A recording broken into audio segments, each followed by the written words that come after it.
The most important part is improving upon yourself, is asking, okay, why did it go wrong? How can I fix this?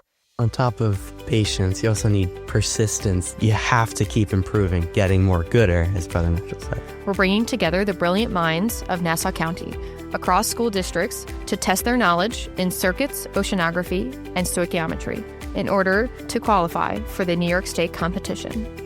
Welcome to the Flight of the Firebirds, a Kellenberg Memorial podcast.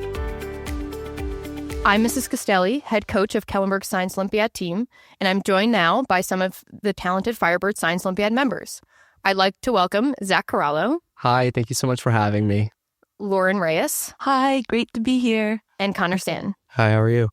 First, we'll start off. Tell me how you got started in Science Olympiad and what has this experience been like for you? Zach, why don't you start? I actually joined Science Olympiad quite late. I started my junior year, and it was mainly because of one of our other people here joining us, Lauren. She, and along with a lot of other juniors at the time who I was friends with, had been a part of Science Olympiad for some time. And I was always interested in it. I'm someone who's really involved in sciences outside of school. And I decided maybe I should put that passion into Kellenberg. And so having Lauren and a bunch of these other incredibly brilliant people who I'm friends with participate in this club made me think maybe it's worth a shot. So junior year, I joined. For me, biological sciences are what I'm really interested in. And so I said, let me try anatomy and physiology. That's right down my alley. I started studying. I made really good friends with another junior now, Sarah Chavez. She's also part of Science Olympiad. We became really great friends through the event. And now it's one of my favorite things to do. I really just enjoy being present in the lab every couple of days throughout the week. Lauren, you've been in it for a long time, so maybe if you could speak to that a little bit too. I remember in middle school, I saw the Science Olympiad in announcements, and I thought it was really cool because I love science. And I saw their towers and their rockets they used to blast back then. And I joined it, and it was such a good experience because the team members are really close-knit. We hang out a lot, especially during outside competitions like in the city, in Columbia, North Pocono. And we bond by studying together, and it's just really fun to be a part of. Great, yeah. And Conor, too, you've been in for a while. Not quite as long as Lauren, but almost. I started in 7th grade, the week before the regional, and I just remember constantly having to be in the lab, studying, making events, catching up. But it worked out, won 3 medals in 3 events, so it's kind of helped me choose my future career path. Hopefully I can do mechanical engineering. Yeah, Lauren, you mentioned the competitions that we go to, right? Columbia, we went to a couple weeks ago in Manhattan. If you want to talk maybe a little bit more about what those competitions are like, what you enjoy about them, and kind of what we do there, right? I think a lot of people don't know, what do you do at a Science Olympiad competition, right? So we travel to these invitationals, so what does that look like? Well, we wake up really early and we attend the competition, and we get to interact with a lot of schools and people of similar interest. So it's really nice just popping by, talking to other people and discussing the events. I do experimental design, which is really fun. So we talk about our strategies, what we're doing going into it, what do they like about the events and stuff. It's really fun, definitely a lot of work, and we're all stressed out together, so brings us close. Invitationals to me are a little bit more fun than regionals, just because Lauren said there's so many more teams and from so many different places, and that's why I think invitationals are so incredibly important. Is not only does it prepare us for the regional event and to get the medals and to go to states and all that great stuff, but it offers us different perspectives on what science education looks like in other high schools and middle schools. And like I said, we keep getting better and better every single year. And I think that that's probably one of my favorite aspects of invitationals. You show up, we're prepared, you have your binders, you go off to your first competition. What does it look like for you? At the beginning of the day, there's a period called impound where you get all your build events to the event where they're going to hold it. With the build events, I've noticed that all of the students who are in the event and the people running the event, they're very willing to help you. They want to see you do well. And then, Zach, you do more of the testing events. It looks a little different than just your school day test, right? Yes, definitely. You are able to test for 50 minutes and you're waiting outside the room. And I think that's really special because you get to talk with the other teammates and they're thinking, how did you study? What are you doing? And Some teams, they will keep their lips sealed. You're going to have teams who are very serious, who are there to win and get out. And then you have teams who are kind of just there to learn and improve. So you go in, you sit down. Sometimes you have your calculators, your pencils, any of the tools that you need to take the test. You're usually with a partner. There's not an event where you're alone. It's always two or more. And the tests are long. They are long. Some of them are even designed that you don't finish or that you don't do well. I remember at North Pocono, the anatomy test, we got, I think, a 62% on the test. And you would think, oh, that's not going to end well. We got second place out of 30, 40 something schools. And we were just shocked. But it's because these tests are designed to be very challenging. They are 100% at the collegiate level. They're going in depth. And like I said, the rules are broad. And sometimes you'll study just the right thing. Sometimes it'll be everything that you didn't study. But the tests are definitely very challenging. But I think they're not depressing. It's not like you walk out of the room defeated. What's really special is at the end of the day, at the end of the competition, you get the test back. And that's when really the learning begins. I think that's where we see the most improvement, where you get to see the answers, you fix your cheat sheet, you fix your binder, you go back to studying, and then you start to fine tune things. And so that's usually what the day looks like. It's a bunch of tests. Sometimes you get a break, sometimes you don't get a break. And those are the craziest competitions. And then you get back on the bus and everyone has their phone flashlights on looking at the tests. Yeah, and there's an award ceremony at the end of the day, so you guys are awarded with your efforts if you do well. So there's medals that are won, trophies that are won, usually for top 5 or 6 schools that are there, right? These tests are designed, and the builds as well, that your average high school student cannot do well on them, right? Because you guys are the brightest of the bright. So what are some of the most impressive things you've seen there, especially Lauren and Connor, both of you do the builds, so you get to test your hovercraft or your electric vehicle off of somebody else's. So what is kind of some more impressive things that you've seen? Just the strategy. There's no one way to get to the completion point, right? For example, boom a lever, which is similar to like a cantilever where you have to make a crane to hold weight. We've seen so many different strategies, like where you place the wood, how you place the wood, what wood you use. It's all different on how they approach the question that they have to answer.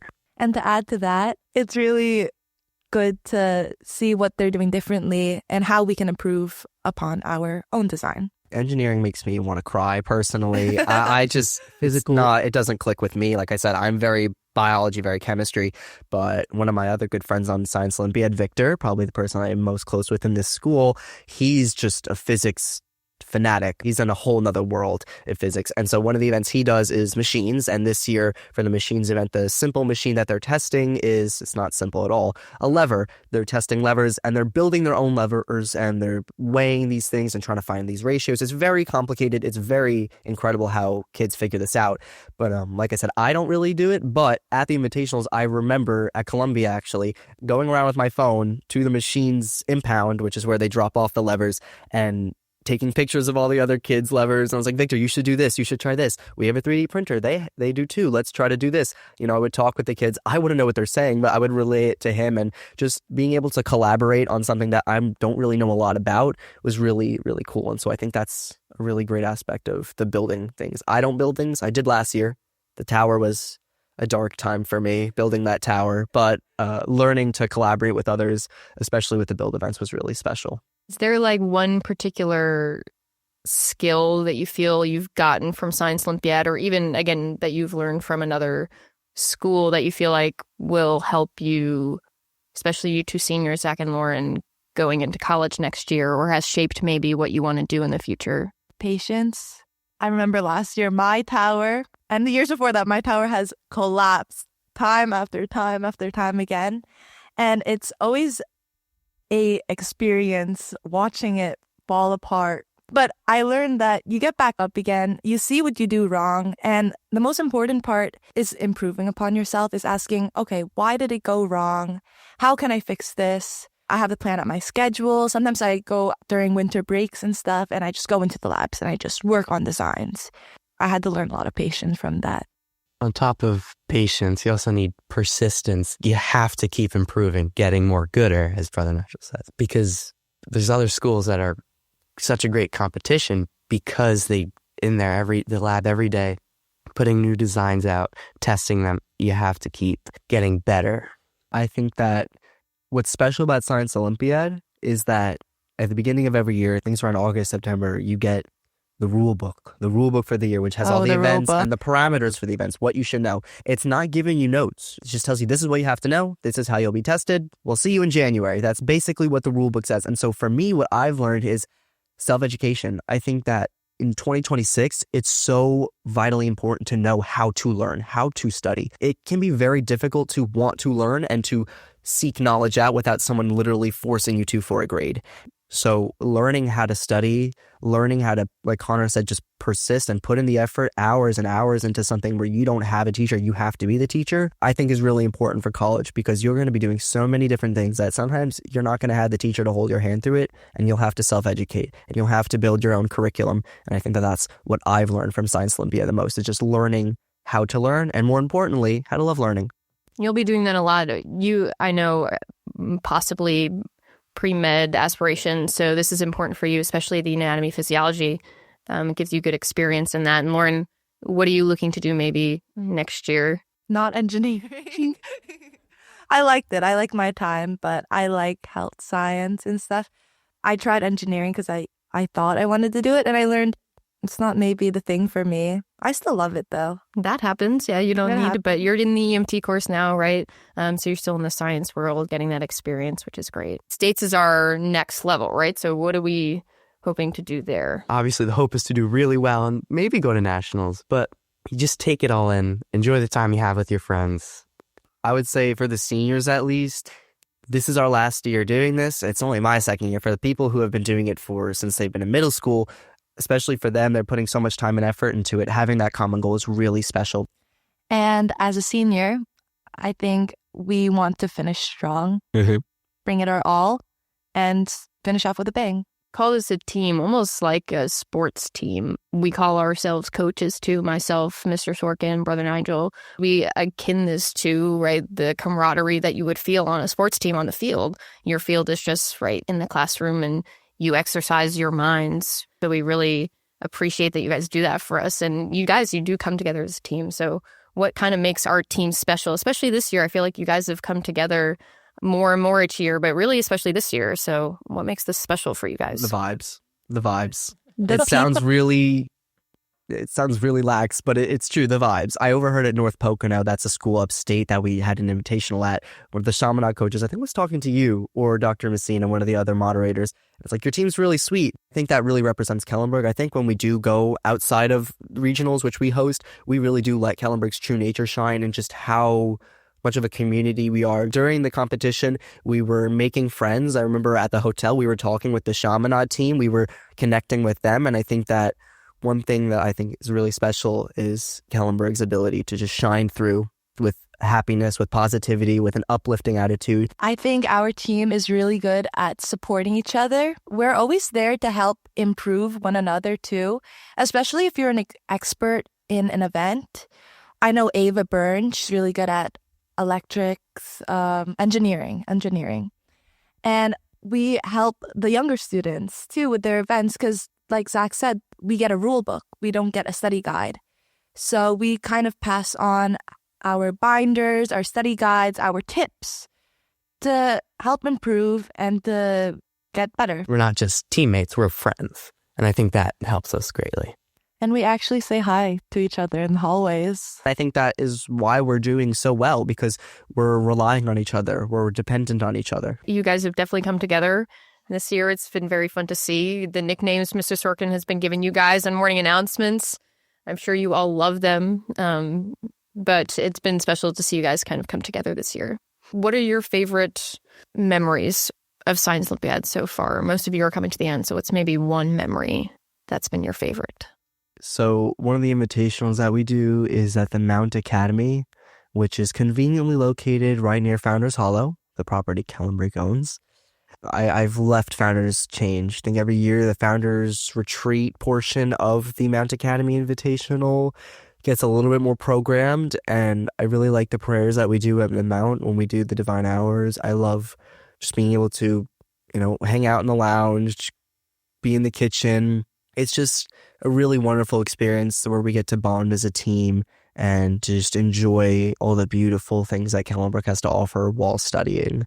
I think that the nights that we spend there studying are really profound because you just get to hang out with my team members. And this year, especially, like I said, I'm a senior.